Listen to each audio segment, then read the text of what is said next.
ओम नमो परमात्मने। अध्याय दूसरा, भगवत गीता महात्म्य। संजय बोले, उस प्रकार करुणा से व्याप्त और आंसुओं से पूर्ण तथा व्याकुल नेत्र वाले शोकयुक्त उस अर्जुन के प्रति भगवान मधुसूदन ने यह वचन कहा। श्री भगवान बोले, हे अर्जुन, तुझे इस असमय में यह मोह किस हेतु से प्राप्त हुआ? क्योंकि ना तो यह श्रेष्ठ द्वारा आचरित है और ना ही स्वर्ग को देने वाला और ना कीर्ति को रचने वाला। इसलिए हे अर्जुन, नपुंसकता को मत प्राप्त हो, तुझ में यह उचित नहीं जान पड़ती। हे परंतप, हृदय की तुच्छ दुर्बलता को त्याग कर युद्ध के लिए खड़ा हो जा। अर्जुन बोले, हे मधुसूदन, मैं रणभूमि में किस प्रकार बाणों से भीष्म पितामह और द्रोणाचार्य के विरुद्ध लड़ूंगा, क्योंकि हे अरिसूदन, वे दोनों ही पूजनीय हैं। इसलिए इन महानुभाव गुरुजनों को न मारकर मैं इस लोक में भिक्षा का अन्न भी खाना कल्याणकारक समझता हूँ, क्योंकि गुरुजनों को मारकर भी इस लोक में रुधिर से सने हुए अर्थ और कामरूप भोगों को ही तो भोगूंगा। हम यह भी नहीं जानते कि हमारे लिए युद्ध करना और न करना, इन दोनों में से कौन सा श्रेष्ठ है, अथवा यह भी नहीं जानते कि हम जीतेंगे या हमको वो जीतेंगे। और जिनको मारकर हम जीना भी नहीं चाहते, वे ही हमारे आत्मीय धृतराष्ट्र के पुत्र हमारे मुकाबले में खड़े हैं। इसलिए कायरता रूप दोष से उपहत हुए स्वभाव वाला तथा धर्म के विषय में मोहित चित्त हुआ मैं आपसे पूछता हूँ कि जो साधन निश्चित कल्याणकारक हो वह मेरे लिए कहिए। क्योंकि मैं आपका शिष्य हूँ, इसलिए आपके शरण में हुए मुझको शिक्षा दीजिए। क्योंकि भूमि में निष्कंटक धन धान्य संपन्न राज्य को और देवताओं के स्वामीपन को प्राप्त होकर भी मैं उस उपाय को नहीं देखता हूँ जो मेरी इंद्रियों को सुखाने वाले शोक को दूर कर सके। संजय बोले, हे राजन, निद्रा को जीतने वाले अर्जुन अंतर्यामी श्री कृष्ण प्रति इस प्रकार कहकर फिर श्री गोविंद भगवान से युद्ध नहीं करूँगा यह स्पष्ट कहकर चुप हो गए। हे भरतवंशी धृतराष्ट्र, अंतर्यामी श्री कृष्ण दोनों सेनाओं के बीच में शोक करते हुए उस अर्जुन को हंसते हुए से यह वचन बोले। श्री भगवान बोले, हे अर्जुन, तू न शोक करने योग्य मनुष्यों के लिए शोक कर रहा है और पंडितों के समान वचनों को कहता है, परंतु जिनके प्राण चले गए हैं उनके लिए और जिनके प्राण नहीं गए हैं उनके लिए भी पंडित जन शोक नहीं करते। न तो ऐसा है कि मैं किसी काल में नहीं था, ना ही तू अथवा ये राजा लोग, ना ऐसा होगा कि आगे हम सब नहीं रहेंगे। जैसे जीवात्मा की इस देह में बालकपन, जवानी और वृद्धावस्था होती है, वैसे ही अन्य शरीर की प्राप्ति होती है। उस विषय में धीर पुरुष मोहित नहीं होता। हे कुंती पुत्र, सर्दी गर्मी और सुख दुख को देने वाले इंद्रिय और विषयों के संयोग तो उत्पत्ति विनाशशील और अनित्य है। इसलिए हे भारत, उनको तू सहन कर। क्योंकि हे पुरुषश्रेष्ठ, दुख सुख को समान समझने वाले जिस धीर पुरुष को ये इंद्रिय और विषयों के संयोग व्याकुल नहीं करते, वह मोक्ष के योग्य होता है। असत वस्तु की तो सत्ता नहीं है और सत का अभाव नहीं है। इस प्रकार इन दोनों का ही तत्व तत्वज्ञानी पुरुषों द्वारा देखा गया है। नाश रहित तो तू उसको जान जिससे यह संपूर्ण जगत दृश्य वर्ग व्याप्त है। इस अविनाशी का विनाश करने में कोई भी समर्थ नहीं है। इस नाश रहित अप्रमेय नित्य स्वरूप जीवात्मा के ये सब शरीर नाशवान कहे गए हैं। इसलिए हे भरतवंशी अर्जुन, तू युद्ध कर। जो इस आत्मा को मारने वाला समझता है तथा जो इसको मरा मानता है, वे दोनों ही नहीं जानते, क्योंकि यह आत्मा वास्तव में न तो किसी को मारता है और न किसी द्वारा मारा जाता है। यह आत्मा किसी काल में भी न तो जन्मता है और न मरता है, तथा न यह उत्पन्न होकर फिर होने वाला ही है, क्योंकि यह अजन्मा, नित्य, सनातन और पुरातन है। शरीर के मारे जाने पर भी यह नहीं मारा जाता। हे कुंती पुत्र अर्जुन, जो पुरुष इस आत्मा को नाश रहित, नित्य, अजन्मा और अव्यय जानता है, वह पुरुष कैसे किसी को मरवाता है और कैसे किसी को मारता है। जैसे मनुष्य पुराने वस्त्रों को त्याग कर दूसरे नए वस्त्रों को ग्रहण करता है, वैसे ही जीवात्मा पुराने शरीर को त्याग कर दूसरे नए शरीरों को प्राप्त होता है। इस आत्मा को शस्त्र नहीं काट सकते, इसको आग नहीं जला सकती, इसको जल नहीं गला सकता और वायु नहीं सुखा सकता, क्योंकि यह आत्मा अच्छेद्य है, यह आत्मा अधाह्य, अक्लेद्य और निसंदेह अशोष्य है तथा यह आत्मा नित्य, सर्वव्यापी, अचल, स्थिर रहने वाला और सनातन है।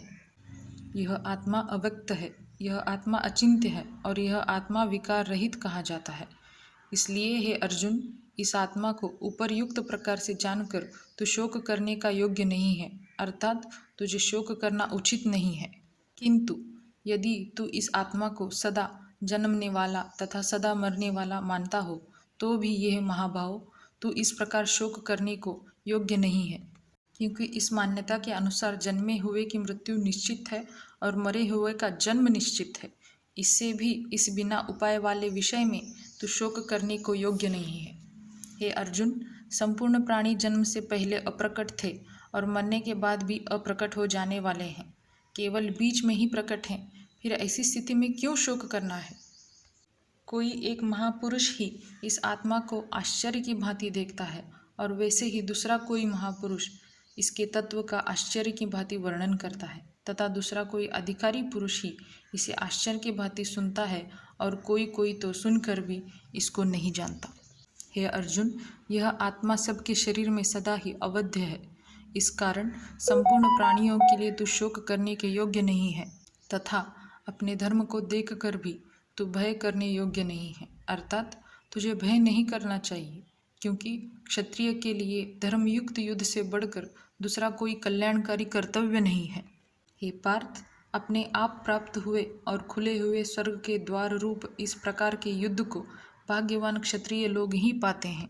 किंतु यदि तू इस धर्मयुक्त युद्ध को नहीं करेगा तो स्वधर्म और कीर्ति को खोकर पाप को प्राप्त होगा तथा सब लोग तेरी बहुत काल तक रहने वाली अपकीर्ति का भी कथन करेंगे और माननीय पुरुष के लिए अपकीर्ति मरण से भी बढ़कर है। और जिनकी दृष्टि में तू पहले बहुत सम्मानित होकर अब लघुता को प्राप्त होगा, वे महारथी लोग तुझे भय के कारण युद्ध से हटा हुआ मानेंगे। तेरे वैरी लोग तेरे सामर्थ्य की निंदा करते हुए तुझे बहुत से न कहने योग्य वचन भी कहेंगे। उससे अधिक दुख और क्या होगा? या तो तू युद्ध में मारा जाकर स्वर्ग को प्राप्त होगा अथवा संग्राम में जीतकर पृथ्वी का राज्य भोगेगा। इस कारण हे अर्जुन, तू युद्ध के लिए निश्चय करके खड़ा हो जा। जय पराजय, लाभ हानि और सुख दुख को समान समझकर उसके बाद युद्ध के लिए तैयार हो जा। इस प्रकार युद्ध करने से तू पाप को नहीं प्राप्त होगा। हे पार्थ, यह बुद्धि तेरे लिए ज्ञान योग के विषय में कही गई और अब तू इसको कर्म योग के विषय में सुन। जिस बुद्धि से युक्त हुआ तू कर्मों के बंधन को भली भांति त्याग देगा, अर्थात सर्वतः नष्ट कर डालेगा। इस कर्म योग में आरंभ का अर्थात बीज का नाश नहीं है और उल्टा फलरूप दोष भी नहीं है, बल्कि इस कर्मयोग रूप धर्म का थोड़ा सा भी साधन जन्म मृत्यु रूप महान भय से रक्षा कर लेता है। हे अर्जुन, इस कर्मयोग में निश्चयात्मिका बुद्धि एक ही होता है, किंतु अस्थिर विचार वाले विवेकहीन सकाम मनुष्यों की बुद्धियाँ निश्चय ही बहुत भेदों वाली और अनंत होती हैं। हे अर्जुन, जो भोगों में तन्मय हो रहे हैं, जो कर्मफल के प्रशंसक वेद वाक्यों में प्रीति रखते हैं, जिनकी बुद्धि में स्वर्ग ही परम प्राप्य वस्तु है और जो स्वर्ग से बढ़कर दूसरी कोई वस्तु ही नहीं है, ऐसा कहते हैं, वे अविवेक जनी इस प्रकार की जिस पुष्पित अर्थात दिखाऊ शोभायुक्त वाणी को कहा करते हैं, जो कि जन्म रूप कर्मफल देने वाली एवं भोग तथा ऐश्वर्य की प्राप्ति के लिए नाना प्रकार की बहुत सी क्रियाओं का वर्णन करने वाली है, उस वाणी द्वारा जिनका चित्त हर लिया गया है, जो भोग और ऐश्वर्य में अत्यंत आसक्त है, उन पुरुषों की परमात्मा में निश्चयात्मिका बुद्धि नहीं होती।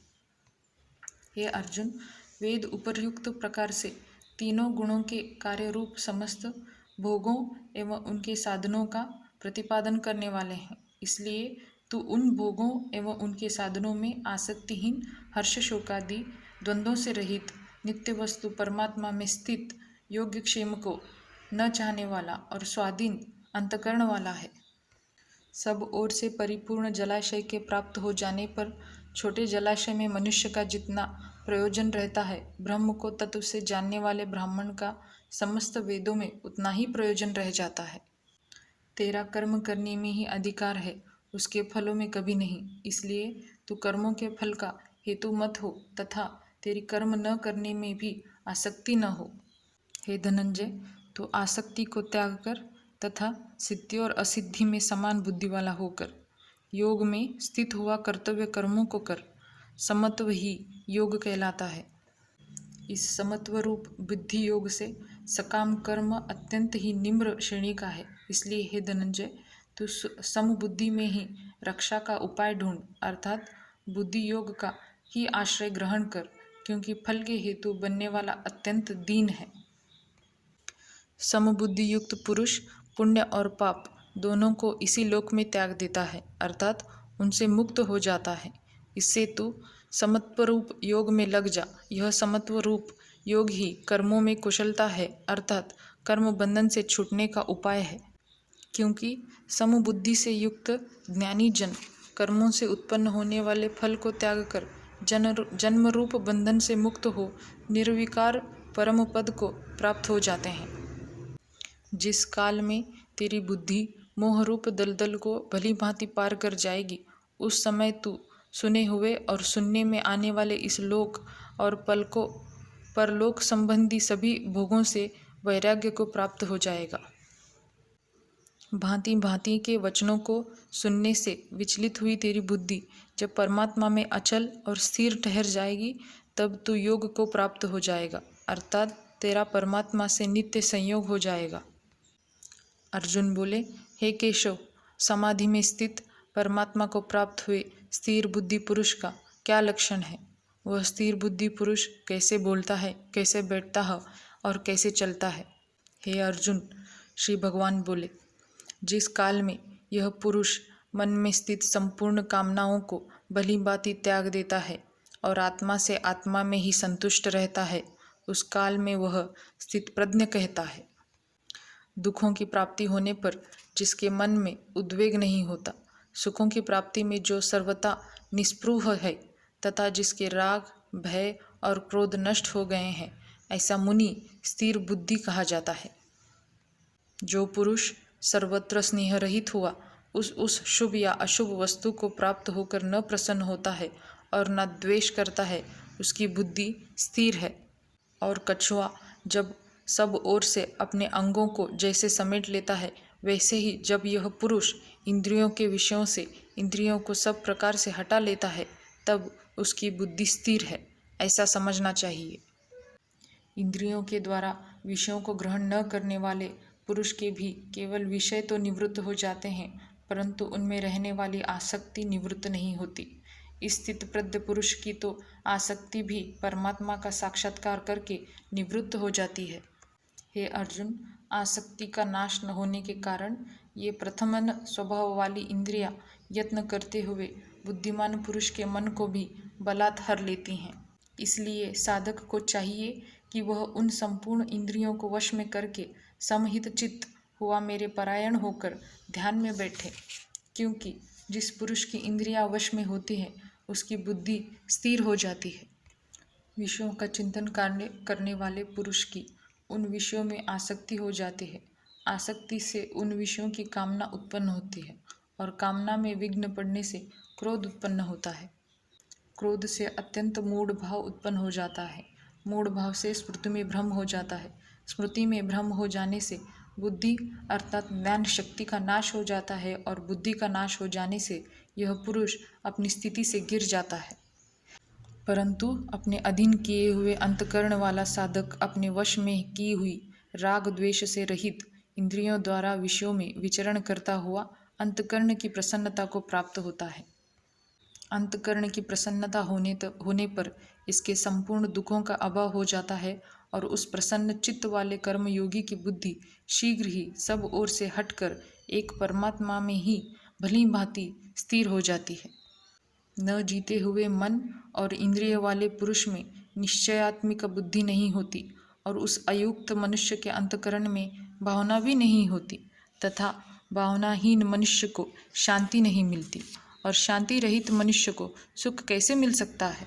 क्योंकि जैसे जल में चलने वाली नाव को वायु हर लेती है, वैसे ही विषयों में विचलित हुई इंद्रियों में से मन जिस इंद्रिय के साथ रहता है वह एक ही इंद्रिय इस अयुक्त पुरुष की बुद्धि को हर लेती है। इसलिए हे महाबाहो, जिस पुरुष की इंद्रियों के विषयों से सब प्रकार निग्रह की हुई है उसकी बुद्धि स्थिर है। संपूर्ण प्राणियों के लिए जो रात्रि के समान है, उस नित्य ज्ञान स्वरूप परमानंद की प्राप्ति में स्थित प्रज्ञ योगी जागता है। और जिस नाशवान सांसारिक सुख की प्राप्ति में सब प्राणी जागते हैं, परमात्मा के तत्व को जानने वाले मुनि के लिए वह रात्रि के समान है।